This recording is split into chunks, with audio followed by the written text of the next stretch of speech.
உருவாக்கப்பட்டதுதான் நாம் சொல்றோம். நீங்க இந்த கட்சியை உருவாக்க இந்த கட்சியுடைய எதிர்நிலை ஒரு கட்சின்னா அதுக்கு ஒரு எதிரி ஒரு கட்சி ஒரு சமூகத்தில் ஏன் தோணும் அப்படின்னா அந்த சமூகத்தை பாதுகாப்பது அந்த சமூகத்தை முன்னேற்றுவது அந்த சமூகத்தை பாதுகாக்கணும் அப்படின்னா யாரிடமிருந்து பாதுகாக்கணும் ஒரு கேள்வி இருக்கு. அப்போ ஒரு அரசியல் கட்சி தன்னிலே எதிரிகள் இருப்பார்கள் எதிர்த்தாக்கம் கொண்டவர்கள் இருப்பார்கள். அப்படி இந்த நிலத்திற்குள்ளாக 60 ஆண்டுகளுக்கு மேலாக கிட்டத்தட்ட 3/4 நூற்றாண்டு காலமாக ஒற்றை போலி தத்துவமாக நிலைத்திருப்பது திராவிடம் அப்படிங்கிற ஒரு தத்துவம் தான். திராவிடம் நீங்க கவனிச்சீங்கன்னா தெரியும், அது தமிழ்நாட்டில் மோனோபோலி. அதாவது அந்த ஒற்றை தத்துவம் தான் தமிழ்நாட்டை 1/2 நூற்றாண்டுகளுக்கு மேலாக ஆண்டு கொண்டிருக்கு. கட்சிகள் வேற வேற, அதாவது தெளிவா புரிஞ்சுக்கணும். கட்சிங்கிறது வேறு, திமுக அதிமுக. ஆனால் 2 பேருடைய கொள்கையும் ஐடியாலஜியும் ஒண்ணுதான், அது திராவிடம். திராவிடத்திலிருந்து திமுகவிலிருந்து அதிமுகவிலிருந்து திமுகவிலிருந்து அதிமுகவிலிருந்து தேமுதிக உருவானது. இதெல்லாம் ஒரு கவனிக்கத்தக்க அளவில் உருவான அரசியல் கட்சி. இந்த அரசியல் கட்சிகள் எல்லாமே திராவிட அரசியல் கட்சி. இந்த திராவிடத்துக்கு மாற்றான இந்த நிலத்திற்குள்ளாக நீண்ட காலமாக அரசியல் செய்து கொண்டிருக்கிற கம்யூனிஸ்டுகள் இருக்காங்கல்ல, சர்வதேசியம் பேசக்கூடிய கம்யூனிஸ்டுகள், பொதுமொழி பேசக்கூடிய கம்யூனிஸ்டுகள், அந்த கம்யூனிஸ்டுகளுடைய சித்தாந்தம் தமிழ்நாட்டை பொறுத்தவரை பலவீனப்பட்டு போயிட்டது. கம்யூனிஸ்டுடைய நிலைமை என்ன அப்படின்றது நமக்கு தெரியும். கம்யூனிஸ்ட் கட்சிகளுடைய நிலைமை என்னன்றது நமக்கு தெரியும். திராவிட கட்சிகளுக்கு எதிராக தீவிரமாக களத்தில் இயங்கியவர்கள் பிற்காலத்திலே வழிவாய்ப்புள்ளார்கள். அதே திராவிட கட்சிகளோடு போய் தங்களை இணைத்துக் கொண்டார்கள். 2 சீட்டுக்காக 3 சீட்டுக்காக இன்னமும் திராவிட கட்சிகளை ஆதரிக்கிறார்கள். திராவிடத்தில் அவர்கள் மிக அப்பட்டமாக தோற்று போயிருக்கிறார்கள். அப்போ அடுத்து திராவிடத்துக்கு எதிர்நிலை தமிழகத்தில் இருக்கின்ற சித்தாந்தம் என்பது இந்திய தேசிய பெரும்பான்மையான இந்திய தேசிய கட்சிகள். இந்த இந்திய தேசிய கட்சிகள் என்னென்ன அப்படின்னா காங்கிரஸ், பிஜேபி, இந்த 2 கட்சிகள் இருக்கு. இந்த 2 கட்சிகளுடைய வலிமை தமிழகத்தில் என்ன அப்படிங்கிறது நமக்கு தெரியும். 1967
நடுவில் ஒரு கட்சியை என்னன்னா கருத்துக்காக சொல்றேன். என்னன்னா வைகோ வந்து நடத்திய பேரணி கிட்டத்தட்ட 7 மணி நேரம் நடந்தது. அவ்வளவு தொண்டர்கள் ஒன்றாக சேர்ந்து திரண்டு அவங்க வந்து பேரணி நடத்தினாங்க. லட்சக்கணக்கான தொண்டர்கள் அது கலந்துக்கிறாங்க. பெரிய அளவில் தமிழகத்தில் வளர்ச்சி அடைந்திருக்க வேண்டிய வைகோ அவர்கள் வீழ்ச்சி கொண்டிருக்கிறார். வைகோ இவ்வளவு பெரிய ஆளா இருந்திருக்காரு. கடந்த பிப்ரவரி 14ஆம் தேதி இப்போ ஒரு 10-12 நாட்களுக்கு முன்பாக பிப்ரவரி 14ஆம் தேதி கரூர்ல நிதியளிப்பு கூட்டம் நடத்துறார் வைகோ. அந்த ஈரோடு அந்த கூட்டத்தில் வைகோ பேசுறார். நீண்ட காலத்துக்கு பிறகு அவர் பேசிய பேச்சை நான் கேட்கிறேன். எனக்கு வந்து எப்படி தோணுது அப்படின்னா, அந்த முன்னாடியெல்லாம் கிராம பகுதிகளில் கலை கூத்து கலைஞர் இருக்கிறாங்கல்ல, வேட்டி கட்டி பின்னாடி தோல்பாவை வச்சு கூத்து காட்டுவாங்க. அப்படி கூத்து காட்டுறதுதான் காலப்போக்கில் வளர்ந்து போச்சு. அதை பார்ப்பதற்கு நான் பார்வையாளர்கள் வருவதில்லை. சொற்ப பார்வையாளர்கள் ஒரு தோல்பாவை கூத்து கலைஞர் கூத்து முடிச்சுட்டு உடம்புல சட்டையெல்லாம் உடம்போட இருப்பாவையை தோல்பாவையை கூட்டு தோல்ல வச்சு போகும்போது அந்த காட்சி பார்க்கும்போது எவ்வளவு சோகம் மனசு அப்படி கொடுக்கணும். அந்த அளவுக்கு சோகம் எனக்கு வைகோடைய பேச்சை பார்த்து கூட அப்படி அவன் உண்மையிலே வருது. அவர் எதிரே இருந்தாலும் வேறு ஒரு மிகப்பெரிய தலைவராக நமக்கே வந்திருக்க வேண்டியவர். நான் வாழ்க்கை அவர் அந்த பேச்சில் சொல்றாரு. என்ன சொல்றாரு அப்படின்னா, நான் அரசியலில் நிறைய தவறான முடிவுகளை எடுத்துக்கிறேன், நிறைய தவறான முடிவுகளை நான் அரசியலில் எடுத்திருக்கேன், அதனால் பெரிதும் பாதிக்கப்பட்டிருக்கிறேன். என்னுடைய வாழ்க்கை அரங்கேற்றம் திரைப்படத்தில் வரக்கூடிய கதாநாயகனுடைய வாழ்க்கை கூட சீரழிந்து விட்டது அப்படின்னு. அரங்கேற்றம் திரைப்படம் யாராவது பார்த்துதான் உங்களுக்கு தெரியும். சீரழிந்து போயிடுது. இது வைகோ சொன்னது, நான் சொல்லல. வைகோ சொன்னது. நான் ஒரு நிமிஷம் ரொம்ப கஷ்டமாயிட்டேன். அவர் சொல்ற அந்த பேசுவதை தொடர்ச்சியாக நான் ஒரு மிகப்பெரிய தவறு செய்தேன். என்னை 19 மாதங்கள் தொடர்ச்சியாக சிறைகளை வைத்திருந்த அதிமுகவும் நான் கூட்டணி வைத்தேன். அதுதான் அரசியலில் நான் செய்த மிகப்பெரிய தவறு பேசுவேன். திராவிட இயக்க அரசியல் தலைவர்களிலே, திராவிட கட்சியுடைய அரசியல் தலைவர்களிலே அதிக ஆண்டுகள் சிறைக்குள்ளாக வைகோ. 4 வருடங்களுக்கு மேலாக சிறைக்குள்ளாக அந்த வைகோ எப்படி இருக்கிறது? ஒண்ணுமே அவர் அந்த தேர்தலில் 1999 அந்த தேர்தலில் அதிமுக கூட்டணி வைத்த போது கருத்து கணிப்புகள் சொன்னது. சரியா சொன்ன கருத்து அந்த கருத்து கணிப்புகள் என்ன சொன்னா, வைகோ அதிமுக கூட்டணி வச்சா 20 சீட்டை ஜெயிச்சிடலாம் அப்படின்னு சொல்லி கருத்து கணிப்பு. அதை நம்பி 19 மாசம் சிறையிலே வச்ச விசால கொடால 19 மாதங்கள் சிறையிலே வைத்து ஜெயலலிதா அம்மையோட கூட்டணி தேர்தலை சந்தித்தார். பட்டியோடு கிடைத்தார். அதோட கட்சி முடிஞ்சு. ஆக திராவிட கட்சியாக கிளம்பி வந்த மதிமுகவுடைய சகாப்தம் முடிஞ்சிருச்சு. இப்ப என்ன நடக்குதுன்னா, எந்த கட்சியை எடுத்து திமுகவிலிருந்து வெளியே வந்தார்களோ, என்ன காரணத்தை சொல்லி வைகோ ஏன் திமுகவிலிருந்து வெளியே வந்தார்கள், ஸ்டாலினுக்கு முக்கியத்துவம் கொடுக்கப்படுகிறது, அதற்காக வைகோ வெளியேற்றப்படுகிறார், நகர்த்தப்படுகிறார் அப்படிங்கிறதா செய்தி. அவர் விடுதலை புலியை போய் பார்த்தாரு, விடுதலை புலிகளுக்கு உதவி செஞ்சாரு, கருணாநிதி தெரியாம பயணப்பட்டாரு, அதனால மத்திய அரசு கருணாநிதிக்கு அடுத்து கொடுத்தது, அதனால நினைக்கிறாங்க அப்படிங்கிறதா காரணம். ஸ்டாலினை அடுத்த பெயராக திமுகவில் கொண்டு வர வேண்டும் என்பதற்காக வைகோ வெளியேற்றப்பட்டார். இதுதான் உண்மை. அப்போ அப்படி வெளியேற்ற வைகோ திமுகவுக்கு எதிராக அரசியல் செய்த வைகோ தன் அரசியலை தக்க வைத்துக் கொள்ள முடியாது, காப்பாற்றிக் கொள்ள முடியாது, மீண்டும் திமுகவோட கூட்டணி சேர்கிற நிலைக்கு வந்துவிட்டார். விஜயகாந்தோட மிக தீவிரமாக கருணாநிதியை எதிர்த்து அரசியல் செய்தவர். ஒரு துணிச்சலான உண்மையிலேயே ஒரு பேச்சு ஒரு மாதிரி இருக்கலாம். நிறைய மக்களா அவர் மதிக்கப்படக்கூடிய ஒரு தலைவர் தான் விஜயகாந்த், மாற்றுகிறது இல்லை. அவரு கருணாநிதி எதிர்த்து மிக தீவிரமாக அரசியல் செய்தார், கட்சி தொடங்கினார், தனியாக இருந்தார், வென்றார். பிறகு மீண்டும் தேர்தலில் போட்டியிட்டார், அதிமுக போட்டியிட்டார், தமிழகத்தில் எதிர்கட்சியாக வந்து சேர்ந்தார். அது மிக முக்கியமான கேள்வி. மிக முக்கியமான ஒரு விடயம்.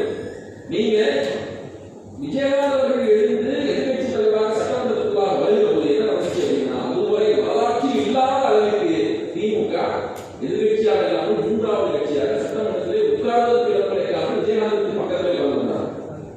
அவ்வளவு பெரிய வேலை செய்தார் விஜயகாந்த். ஆனால் அவரால் அவருடைய கட்சியை அதிமுகவோடு கூட்டணி வைத்து காப்பாற்றிக் கொள்ள முடியவில்லை. கட்சி கலைந்து ஒன்றுமில்லாமல் போனது. பிற்காலத்தில் உடல்நிலை செய்து அவரும் தவறினார். இப்போ அவருடைய மனைவி அக்கா பிரேமலா அவர்கள் எந்த திமுகவோடு கூட்டணி வைத்தாரோ அதே திமுகவோடு கூட்டணி வைத்து மீண்டும் எதிர்த்தாங்க. அதே திமுகவோடு மீண்டும் கூட்டணி வைத்து தேர்தலை சந்திக்கிறார். இன்னைக்கு தேதியில நாம் தமிழர் கட்சியில அதிகம் சேரக்கூடிய மாற்றுக் கட்சிக்காரர்கள் யாரும் தேர்தலுக்காக நாம் தமிழர் கட்சியில தமிழகம் முழுவதும் சமகாலத்தில் கட்சியிலிருந்து வந்து அதிகமாக சேர்றாங்க அப்படின்னா நிறைய பேர் சேர்றாங்க, நிறைய கட்சியிலிருந்து வந்து சேர்றாங்க. குறிப்பிட்டு தேமுதிகவிலிருந்து வந்து சேர்றாங்க. ஏன் தேமுதிகவிலிருந்து வந்து சேர்றாங்க அப்படின்னா அவருடைய அரசியல் என்பது வெளுத்து போயிடும். அது யாருக்கான கட்சி என்பது மிக வெளிப்படையாக தெரியும். அது தெரிஞ்சும் இப்போ என்ன நடக்குது அப்படின்னா நான் ஏன் என்ன சொல்ல வரேன் அப்படின்னா திமுக அப்படிங்கிற திராவிட மையத்தில் இருக்கு, திராவிட பெருங்கட்சியில் இருக்குது. புரிந்ததுதான் இந்த கட்சிகள் அனைத்துமே. இப்படி அனைத்து கட்சிகளும் பிரிந்து அரசியல் செய்து அரசியலை தாக்கி முடிய முடியாமல் மீண்டும் திராவிட கட்சியான திமுகவே சரணடைகிறார். அதிமுக பெரிய அளவில் திமுக வெளியில் வந்த கட்சி. ஆனா இன்னைக்கு திமுகவில் 10க்கும் மேற்பட்ட அமைச்சர்கள் அதிமுகவிற்கு செந்தில் பாலாஜி, KKSSR ராமச்சந்திரன், சேகர்பாபு, ஏவாவேலு, அனிதா ராமகிருஷ்ணன், இன்னும் 5 அமைச்சர்கள் இருக்காங்க. முக்கியஸ்தர்கள் இருக்காங்க. இப்போ வைத்திலிங்கம் என்னுடைய சொந்த தொகுதியான ஒருத்தாண்டில் வைத்திலிங்கம் அவர்கள் திமுக சேர்ந்திருக்காங்க. கடைசியாக பணி சொல்லுவாங்க. அவரெல்லாம் என்ன கேள்வி முடியல. தமிழ்நாட்டில் 3 தடவை முதலமைச்சர் ஒரு தடவை 2 தடவை 3 தடவை முதலமைச்சர். சரி, அரசியல் ஈடுபட்டார். ஒரு உழைப்பு போட்டத்தக்கது 3 முறை முதலமைச்சராக இப்போ போய் திமுக சேர்ந்திருக்காரு. முதலமைச்சர் பதவியை தாண்டி ஏதாவது பதவி திமுக ரூபாய் முடிக்கிறாரு. திமுக முதலமைச்சர் பதவியிலிருந்து கருணாநிதி குடும்பத்திலிருந்து பட்டாபுரத்து தெரியுது.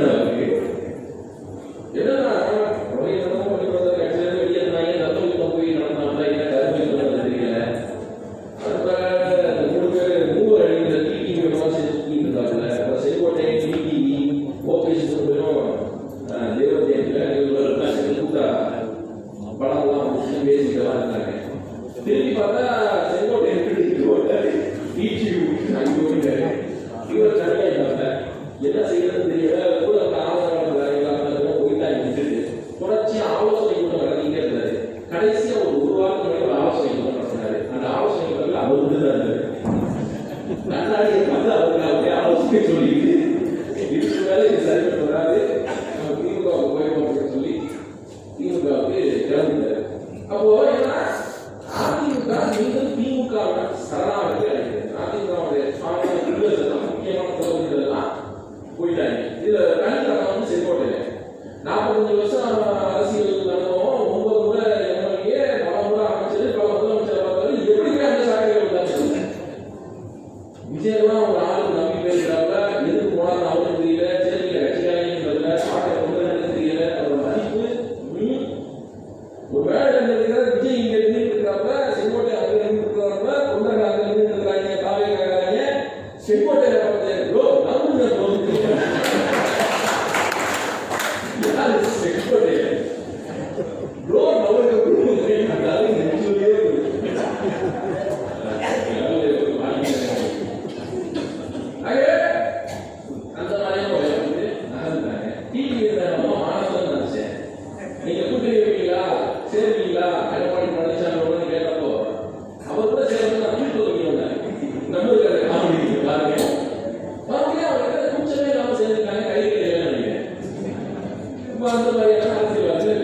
மக்களுக்கு உண்மையிலேயே அரசியல் கட்சிகள் யாரோட கூட்டணி வைக்கிறாங்க பெரிய அக்கறை.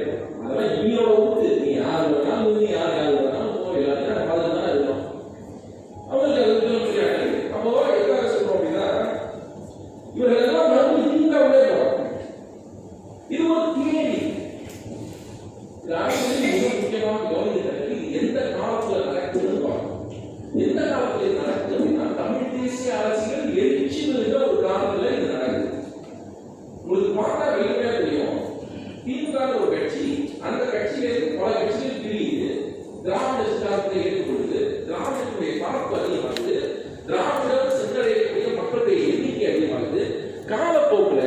கட்சிகள் மறுபடியும் திமுக வருது, மறுபடியும் அதிமுக இருக்கிறவங்க திமுக வரலாம், மறுபடியும் எல்லாம் திமுக ஐக்கியம் பண்ணலாம். அப்படின்னா என்ன அர்த்தம்னா திராவிடம் சூழ்ந்துன்னு அர்த்தம். தமிழ்நாட்டில்